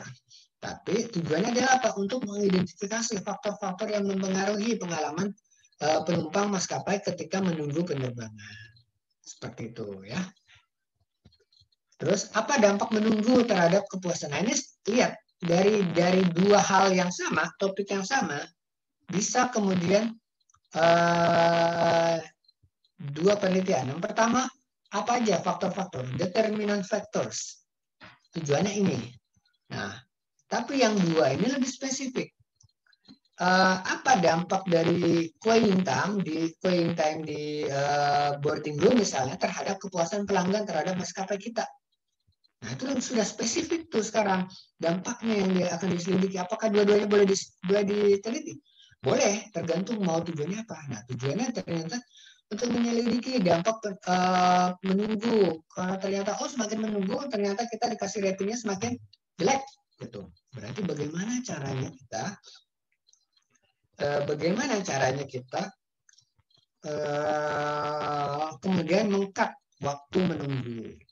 Hal yang menarik yang dulu sering saya pikirkan itu ketika saya mengantri di bank. Pada saat dulu saya di teller dulu ya. Saya punya dua bank, BRI dan BCA. BRI itu dia dulu ya, kalau sekarang udah berbeda. Dulu itu dia sistemnya per klien, per customer. Jadi kita berdiri depan situ satu-satu. Ketika kita datang, dari luar itu ya, kita tuh merely by luck, benar-benar hanya keberuntungan saja kita bisa lebih dahulu dilayani. Ketika kemudian kita dapatkan ada opsi 1, 2, 3, 4, mana nih kita pilih. Dulu belum ada nomor antrian ya, dulu saya cerita dulu. Ya udah saya pilih nomor 2, kayaknya di sini cuma tinggal 1 orang nih. Yang di sini ada 3, ada 2. Ternyata 1 orang ini prosesnya lama banget gitu. Akhirnya saya kebalap dengan yang 2 dan 3 orang ini. Aduh, salah pilih saya. Seperti itu. Itu BRI. BCA, cara antriannya adalah mereka menggunakan sistem rantai ular. Jadi di sini mengantri, tellernya terbuka dan orang antrian ini nanti akan datang ke di mana teller yang bagus ya, teller yang kosong itu. Jadi di situ akan tidak ada opsi, semua harus ikut antrian yang sama. Oke, berarti siapapun pasti harus menunggu hal yang sama karena nanti akan dilayani di tempat yang sama, di tempat yang memang itu. Saya lebih memilih prefer yang BCA. Apa? Saya tidak perlu mengandalkan pada keberuntungan saya itu. Saya pilih di sini yang tinggal 1. Ternyata di sana lebih cepat. Ini masih kejadian kalau di supermarket. Kalau kalian belanja di mall, itu enggak. Ada antrian 3. Di sini ada 1. Saya pilih 1. Ternyata ini bermasalah gitu. Banyak yang nggak ada barcode. Aduh, ternyata di sini yang 3 malah lebih cepat. Salah. Saya geser. Di sini udah keduluan orang itu. Itu yang masih kejadian kalau di mall. Saya suka yang BCA seperti itu. Sekarang itu by research itu bisa come up with something yang different. Sekarang semuanya sudah sama. Konsumen tidak lagi harus berdiri semuanya, menunggunya di ruang tunggu dengan menggunakan nomor antrian. Jadi semuanya akan sama seperti yang BCA tadi, cuma tidak lagi perlu antri. Itu baik. Ini sebenarnya gampang menunggu orang nggak puas. Saya benar nggak puas sama BRI dulu itu. Aduh, ini kok ya saya terpaksa. Tapi BCA itu oke, lebih bagus. Tapi capek juga kan.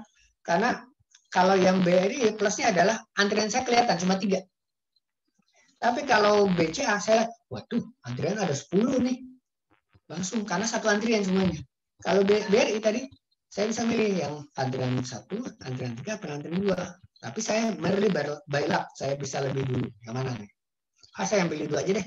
Daripada saya 1 lama, 3 cepet, ya sudah saya 2 yang fresh. Tapi cepet. Harusnya di situ saya milihnya gitu. Saya nggak beruntung ternyata. Tapi saya bisa paling lama saya 3 lah, nggak masalah. Tapi kalau yang BCA, waduh, antriannya ada 20 ternyata ya. Tapi kan 20 ternyata dilayani oleh semua berbagai customer gitu. Dan tidak ada lagi faktor saya keberuntungan gitu. Semuanya mengalami hal yang sama. Sekarang sudah menggunakan ruang tunggu, pakai nomor antrian gitu. Itu dengan penelitian nggak sembarangan itu, nggak cuma ide itu, dan itu mahal biasanya itu by research seperti itu ya. Oke, terakhir mungkin karena ini ada 2 disediakan 2 paparan, tapi sebenarnya nggak lama, hanya butuh waktu 5 menit saja. Ini terkait dengan proposal penelitian. Saya juga harus Jumatan ya. Terkait dengan proposal penelitian. Proposal penelitian.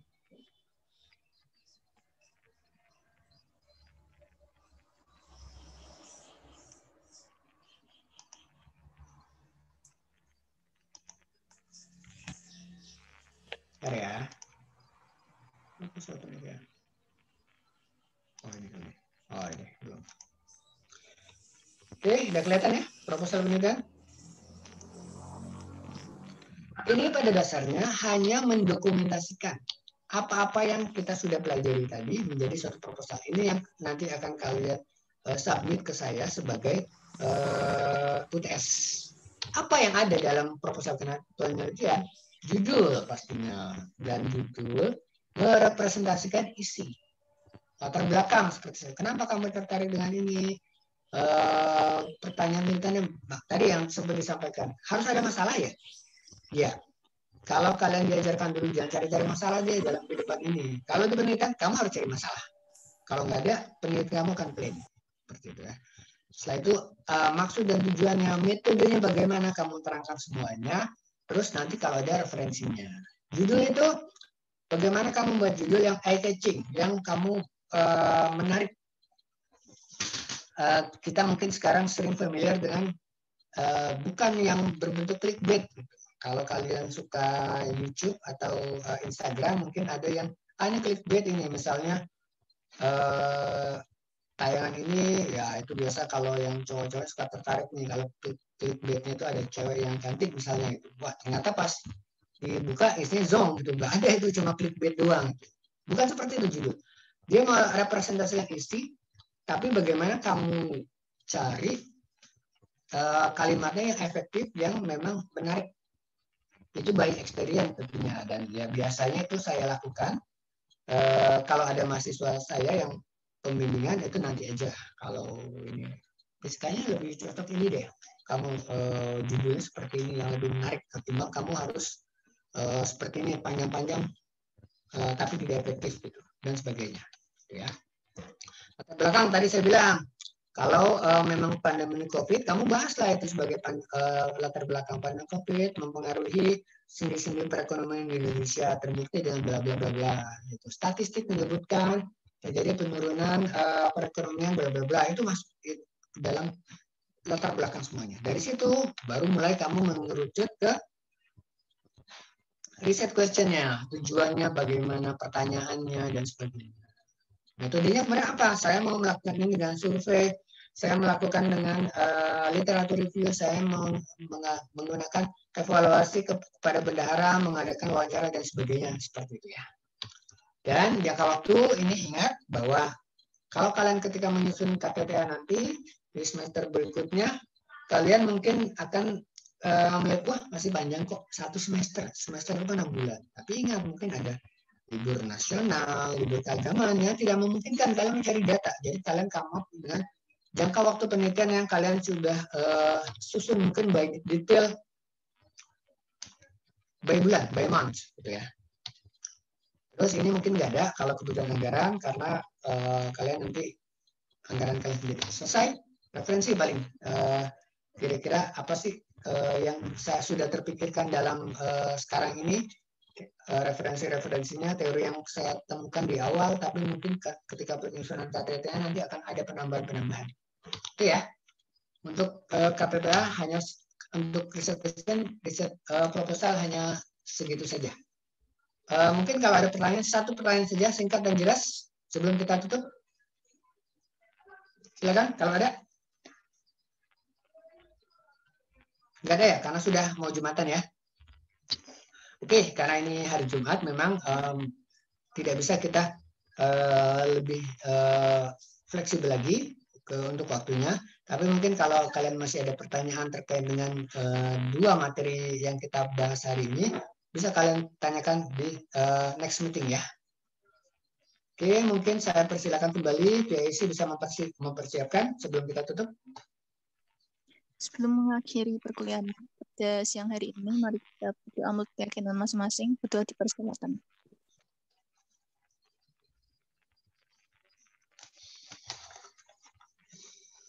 Berdoa dicukupkan. Terima kasih. Oke, terima kasih atas atensi kalian, atas keaktifan kalian dalam kelas. Yang belum bertanya atau menjawab mungkin bisa kalian lakukan nanti di our next meeting ya. Saya ingatkan karena ini menjadi salah satu poin kalian dalam penilaian, 50% untuk aktivitas. Terus saya ingatkan juga di pertemuan ini sudah ada tugas yang ada sesuai dengan LPS, kalian sesuaikan. Sebenarnya saya nggak mau memberikan ini, tapi karena kelas lain juga diberikan oleh dosen koordinator, saya untuk bisa level playing field yang sama dengan teman-teman kalian, saya tetap meminta kalian melakukan itu ya, ada di LPS.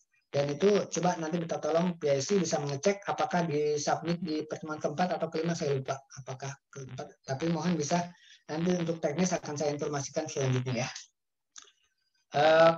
Saya akhir saja pertemuan saya ini. Selamat siang. Assalamualaikum warahmatullahi wabarakatuh. Stay healthy semuanya. Have a nice weekend ya. Waalaikumsalam. Terima kasih Pak. Terima kasih, Pak. Semuanya ya. Oke.